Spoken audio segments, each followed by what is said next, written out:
Hey foodies, welcome back to my channel, Cooking with Chaz. Today I'm going to show you how to make I guess if you would call it a seafood boil.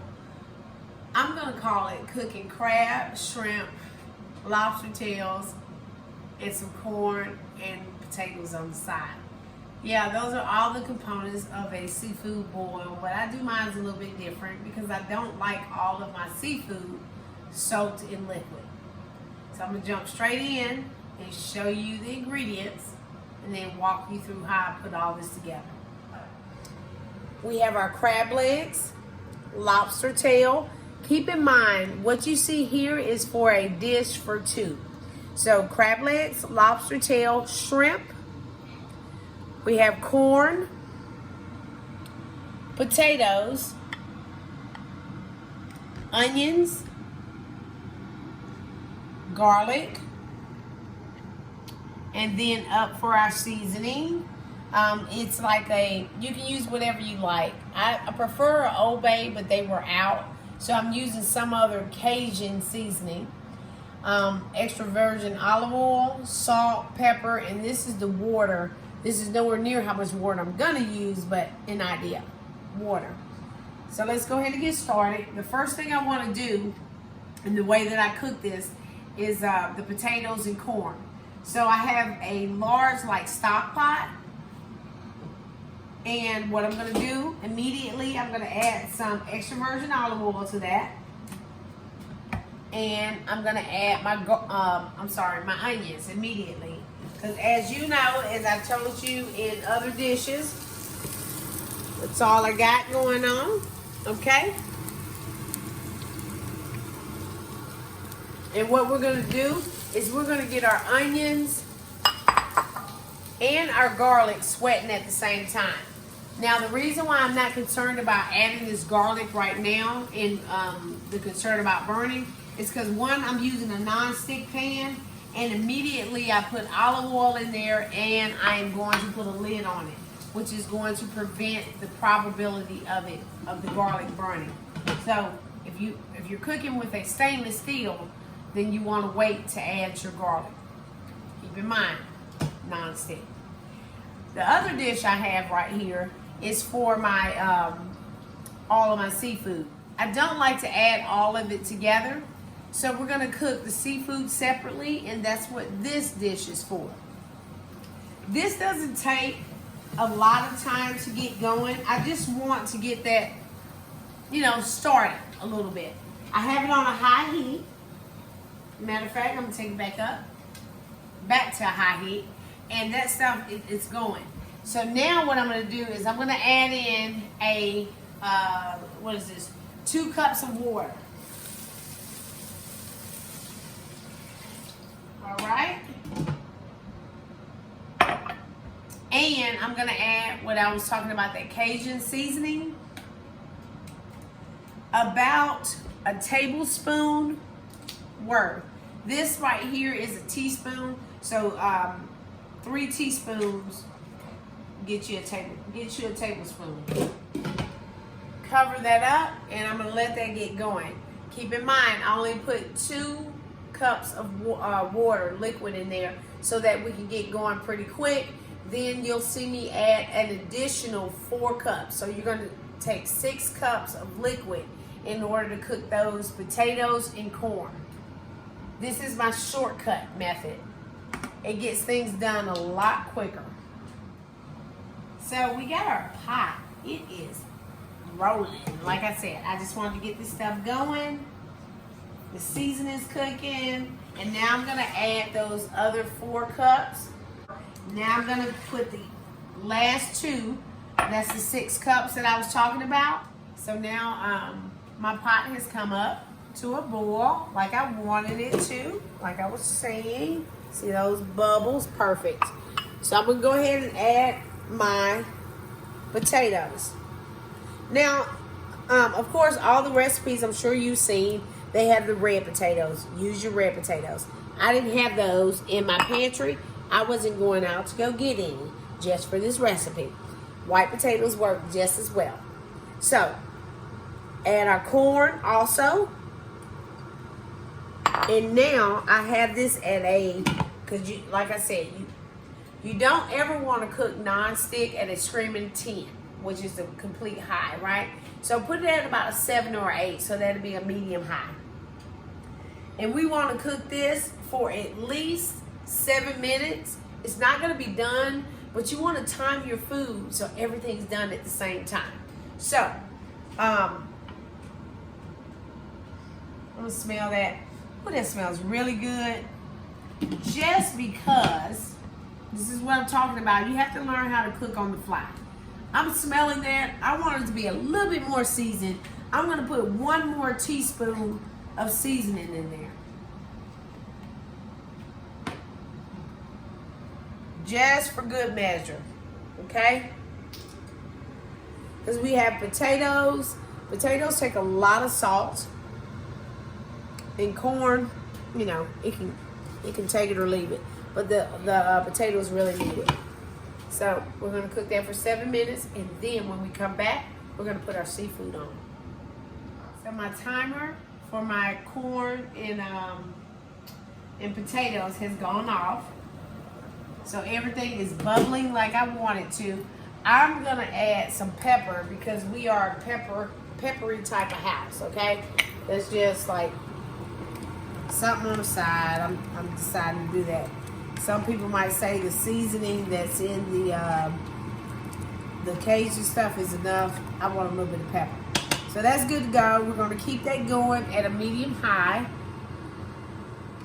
because that potato is nowhere near being done. Think about it. It's only cooked for 8 minutes, so it's not ready.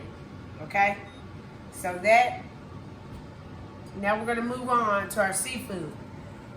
Where I have, right here, what I did is I have my upside down tins to make sure my stuff is not submerged.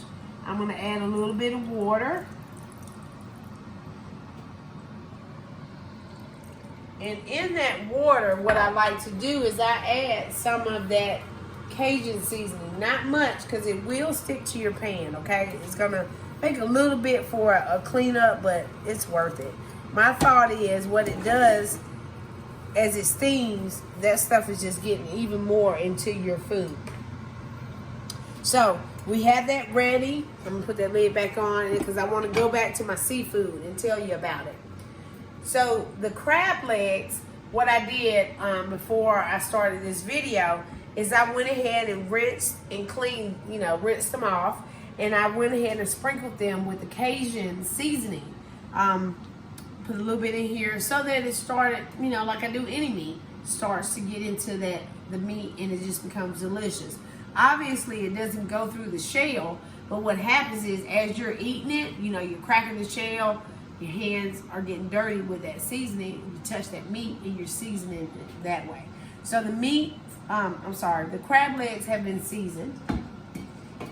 I'm going to go ahead and place them in here because they take about 8 minutes to steam. They're already fully cooked, but you're steaming them. And they're frozen, although they're not completely frozen now since I have rinsed them. But the process takes about 8 minutes. Oh, one of my legs came off.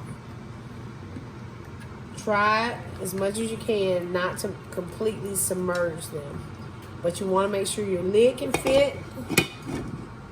Obviously, you want to have a dish that's large enough to accommodate what you're cooking. So what I wanted to show you is the lobster tails. Oh, wait a minute. Let me put my timer on for my crab legs. 8 minutes is when they'll be done. So we want to hurry up and get our stuff in. The shrimp will only take 2 to 3 minutes. The lobster tails, they take about 5.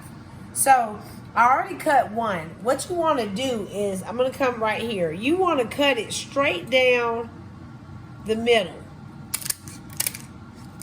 And what I'm using is kitchen shears. And the purpose in doing that is what you're looking for. It sounds gross, but it's crab. Because that's their digestive tract. There's nothing there. We're good to go. If there was something there, you would reach in there and pull that out. So we're good to go. And our crab legs have been in there for 1 minute. I'm going to wait the next minute, and I'm going to toss these right in. Oh, actually, it's been more than a minute. It's crazy how time flies.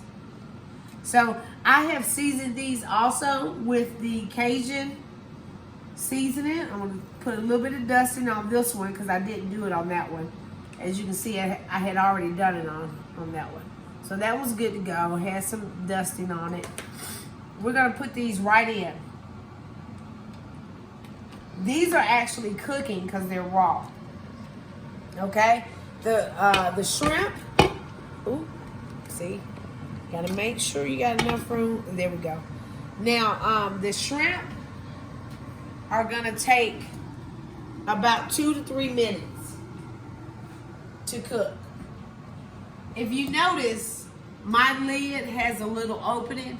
So what I'm going to do is stick something down in there to make sure the steam doesn't, this right here. Like, it literally is just a paper towel I'm going to put in there to make sure it doesn't escape. And so we have about 4 minutes, and then I'll put our shrimp in.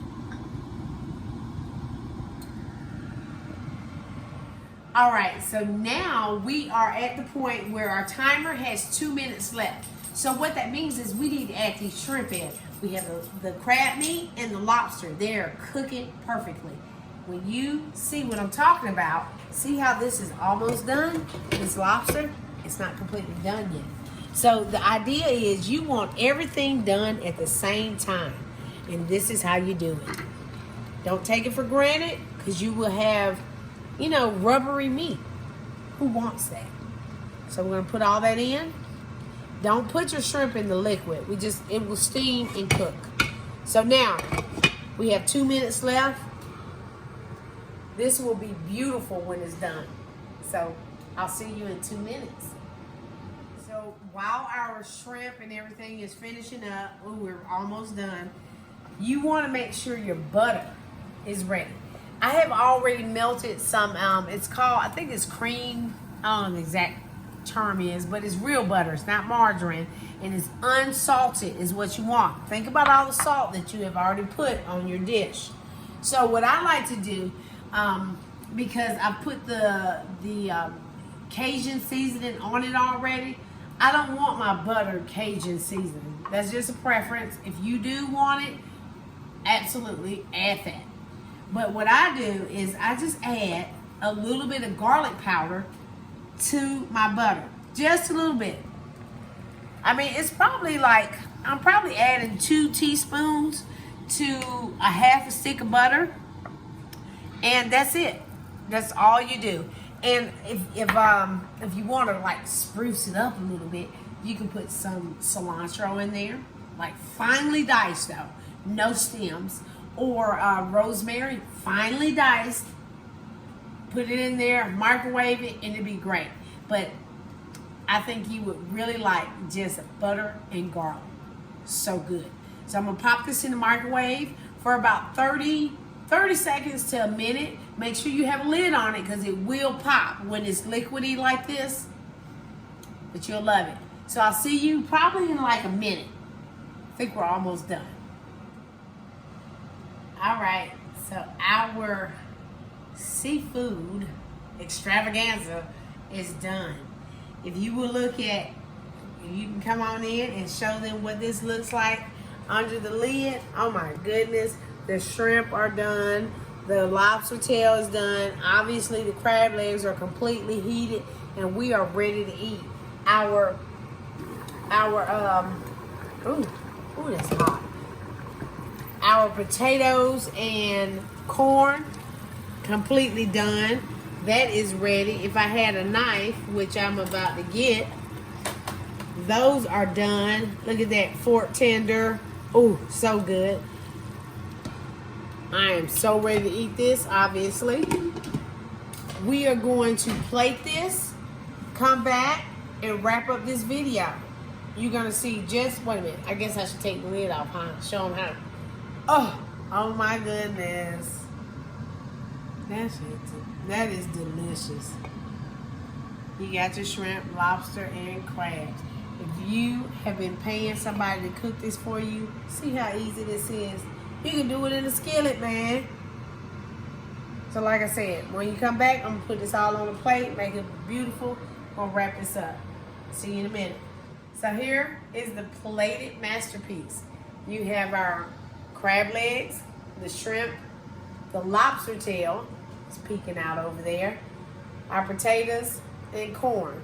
Now true enough, if you use red potatoes, it will give you more of a pop as far as presentation, but I don't think it's that big of a deal. Don't stop your seafood boil just because you don't have red potatoes, okay? Make it happen. And I think you will see what I'm talking about deconstructing this really makes all the difference. We do this because we love the texture and taste of crab legs by themselves. We love the texture and taste of lobster meat by itself. When you boil things, in my opinion, everything tastes the same. Let everything be the way that God intended it to be.